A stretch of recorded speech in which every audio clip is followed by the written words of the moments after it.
पुराने ज़माने की बात है। एक गांव में परिवार रहा करता था। उसमें 7 लड़के और 1 लड़की थी। माता पिता जल्द ही गुजर गए तो बच्चों ने भी जल्द ही व्यवहारिक काम सीख लिया। शुरू में सबको गुजारा चलाने में काफ़ी परेशानी आई, लेकिन समय के चलते सब कुछ आसान होने लगा।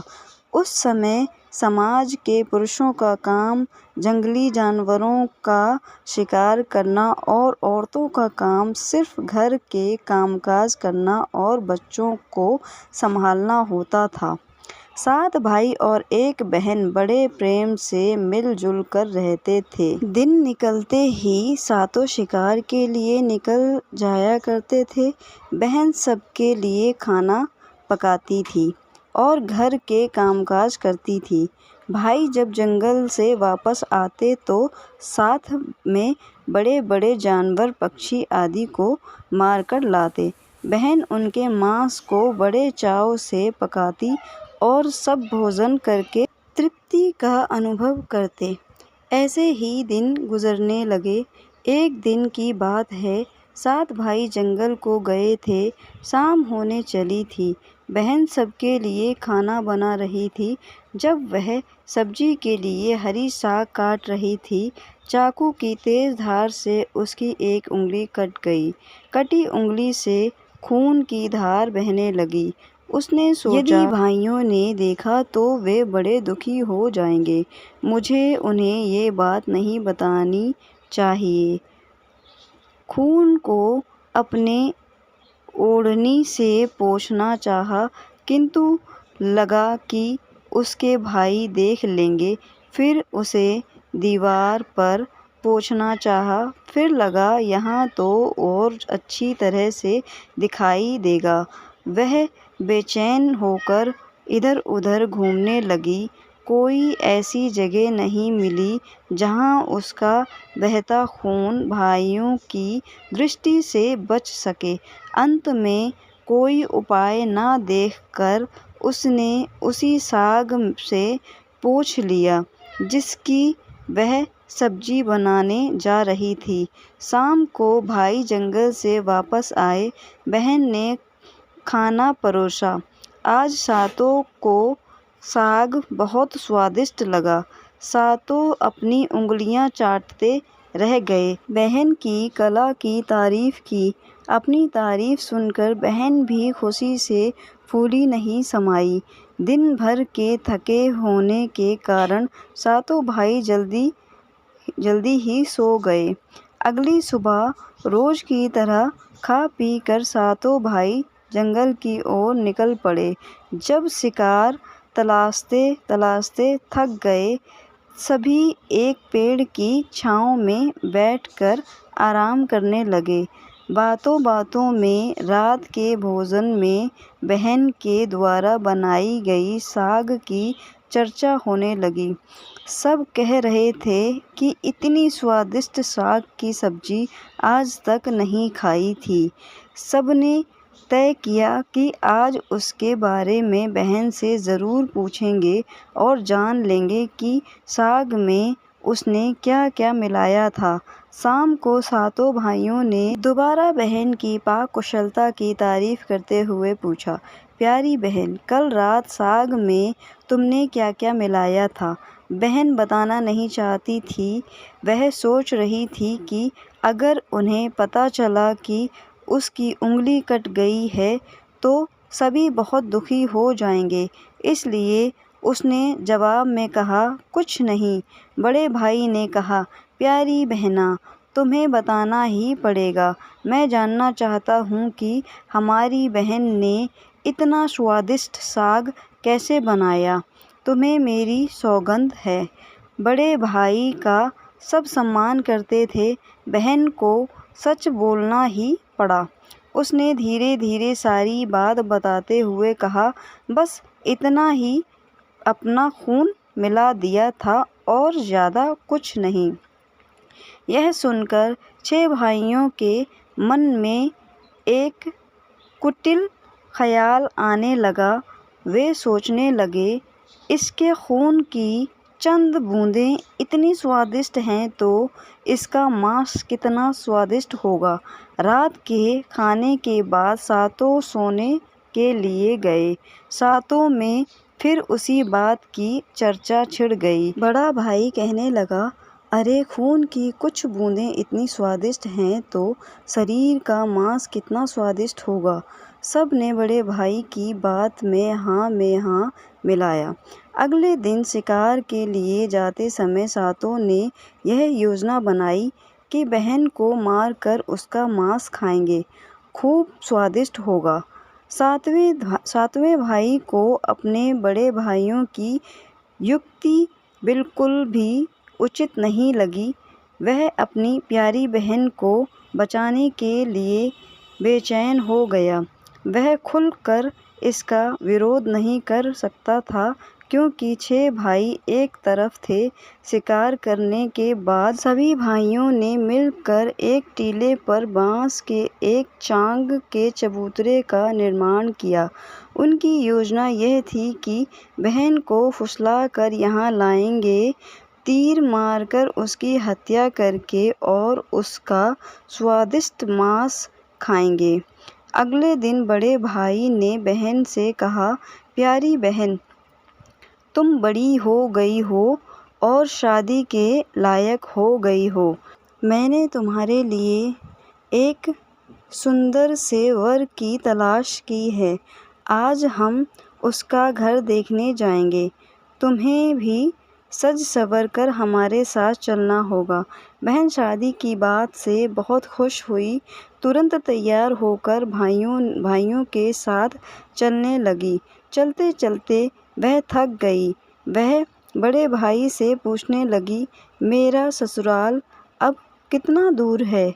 बड़ा भाई बोला, बस अभी पहुंचने वाले हैं। दूर से दिखाई दे रहे टीले पर बने चांग को दिखाते हुए भाई बोला, वह देखो तुम्हारा ससुराल जहां तुम राज करोगी। यह सुनकर बहन आनंदित हो उठी। चांग पर पहुंचते ही बड़े भाई ने अन्य भाइयों को बहन को चांग पर खड़ा करके रस्सी से बांस के सहारे बांधने का आदेश दिया। सभी मिलकर फुर्ती से बहन को बांधने लगे। बहन असहाय थी। अपने सभी भाइयों को हत्यारों के रूप में देखकर बहन का हृदय हाहाकार करने लगा। वह ईश्वर को याद करते हुए कहने लगी, हे ईश्वर, अब तुम ही मेरा सहारा हो। मेरे सातों भाई मेरी हत्या करना चाहते हैं। इनमें से एक भी ऐसा नहीं है जिसके दिल में मेरे लिए दया और प्रेम है। अपनी बहन की बातों से सातवां भाई द्रवीभूत हो उठा।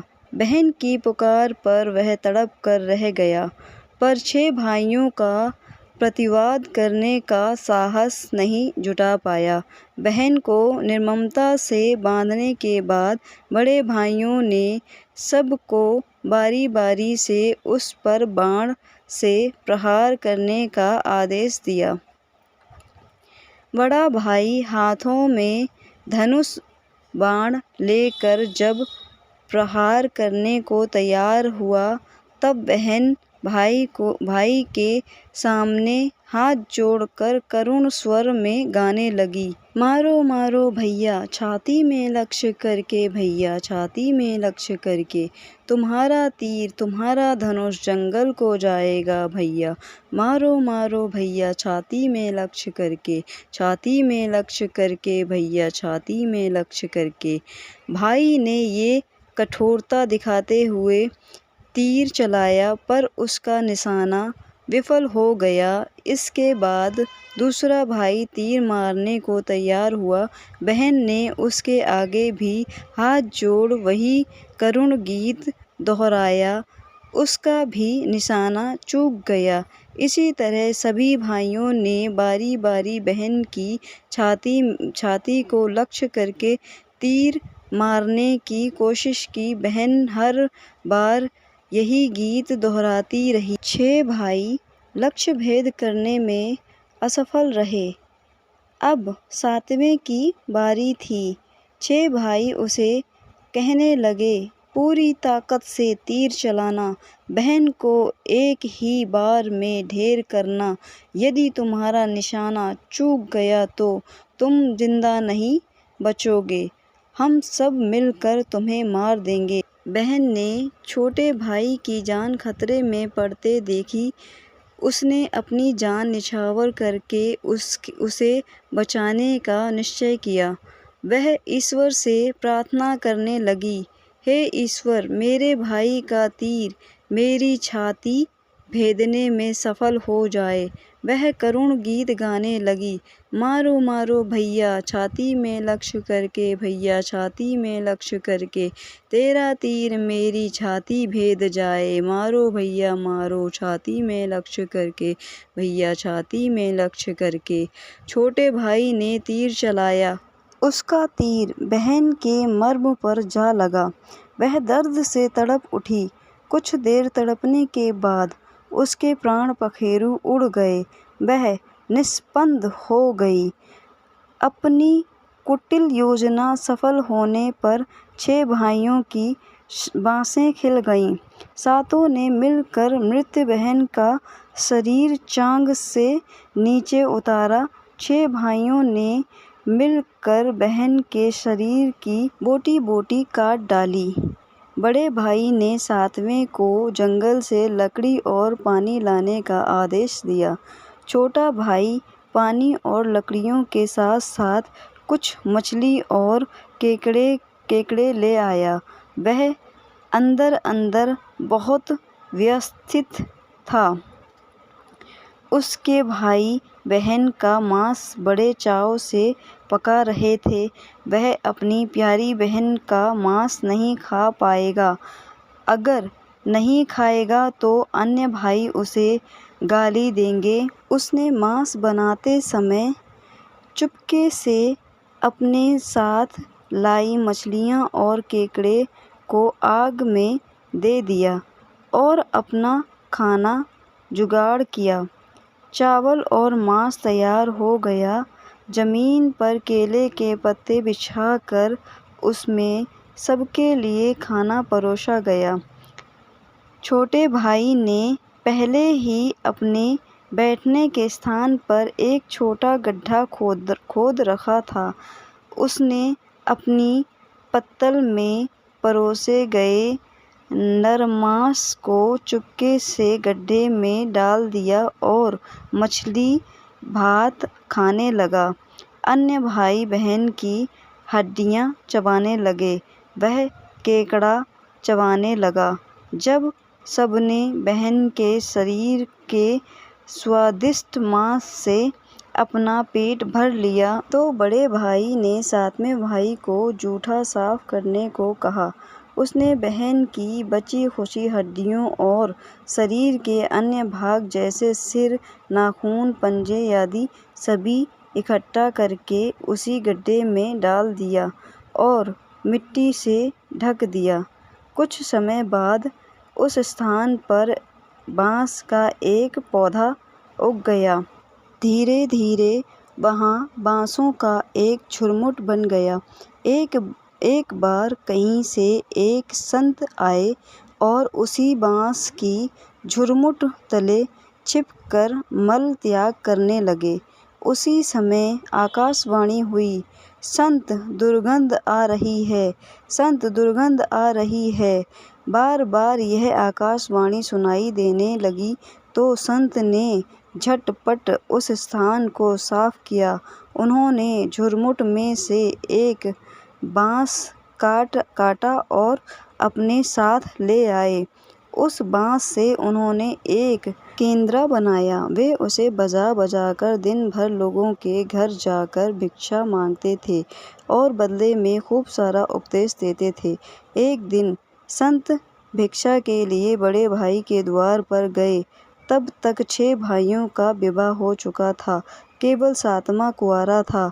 ज्यों ही संत ने बड़े भाई के आंगन में कदम रखा, त्यों ही संत का केंद्रा स्वयं बोल उठा, नहीं बाजो रे केंद्रा, यही है दुश्मन सबसे बड़ा। बड़े भाई के घर नहीं बाजो रे केंद्रा, दया प्रेम सब छोड़कर रिश्ते में यही दाग लगाया। नहीं बाजो रे केंद्रा, यही है दुश्मन सबसे बड़ा। बड़े भाई के घर नहीं बाजो रे केंद्रा। योगी के बाजे से बार बार निकल रही इस रुधन से बड़े भाई के पसीने छूटने लगे।